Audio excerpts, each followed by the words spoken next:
এইটা লতি চিংড়ি না রে ভাই, আমার কাছে এক থালা সুখ। খাওয়ার মধ্যে খাই কয়টা ভাত, সেইটা যদি পরাণ ভরে তৃপ্তি সহকারে না খাওয়া যায় তাহলে কি আর হয়? আপনাদের মধ্যে আমাকে যদি কেউ দাওয়াত করেন তাহলে কিচ্ছু রান্না করার দরকার নেই, জাস্ট এইভাবে একটু লতি চিংড়ি আমাকে রান্না করে দিবেন, আমি পরাণ ভরে ভাত খেয়ে চলে আসবো। এত বেশি মজার লাগে আমার কাছে লতি চিংড়ি। আমি এই লতি চিংড়িটা রান্না করি কাঁচা মাছ দিয়ে, শুধুমাত্র হাতে মেখে। তেমন কোনো কেরামতি নেই, তেমন কোনো মশলাপাতিও দেই না, তবু এত ভালো হয় খেতে। আমার বাসার এই লতি চিংড়িটা সবার ভীষণ পছন্দ। বিশেষ করে আমার হাতের এই লতি চিংড়িটা যারা যারা খেয়েছে তারাই ভীষণ প্রশংসা করে যে এত মজার হয় তোমার হাতের এই লতি চিংড়িটা। আর গলায় ধরা সেটা তো খুঁজেই পাবেন না যে এটা আপনি কচুরলতি খেয়েছেন। তো চলেন, যারা কচুরলতি খেতে পছন্দ করেন একবার হলেও আমার রেসিপিতে রান্না করে দেখবেন, আশা করি আপনার কাছে ভালো লাগবে, গ্যারান্টি দিচ্ছি আমি। তো প্রথমেই আমি যেটা করি, একদম কুচি কুচি করে পেঁয়াজটা কেটে নিয়ে দিয়ে দিলাম বেশ কিছুটা পেঁয়াজ, তার সাথে ঝাল অনুসারে কাঁচামরিচ আর স্বাদ মতো লবণ, একদম অল্প করে একটু হলুদের গুঁড়া, সামান্য একটু ধনিয়ার গুঁড়া আর একেবারেই সামান্য একটু মরিচের গুঁড়া। নর্মালি আমি মরিচের গুঁড়া দেই না লতিতে, আমি কাঁচামরিচের ঝালেই রান্না করি। তবে আজকে যেহেতু ভিডিও করছি, ভিডিওতে একটু চকচকা না হলে আবার আপনারাই বলবেন যেই না একটা কালার আসছে এটা নাকি আবার মজা হয়েছে, যার কারণে সামান্য একটু দিছি।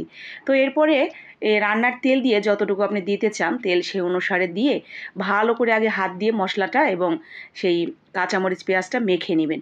মাখানো হয়ে গেলে আমরা দিয়ে দিব চিংড়ি মাছ। এখানে বড় চিংড়ি, ছোট চিংড়ি, মাঝারি চিংড়ি যেইটা হাতের কাছে থাকবে সেটাই দিতে পারবেন। তো আমি একদম ছোট ছোট চিংড়িগুলো দিয়ে দিয়েছি কয়েকটা। এখন চিংড়িটা দিয়েও ভালো করে মেখে এরপরে লতিটা দিয়ে ভালো করে মেখে নিয়ে দিয়ে দিলাম পানি।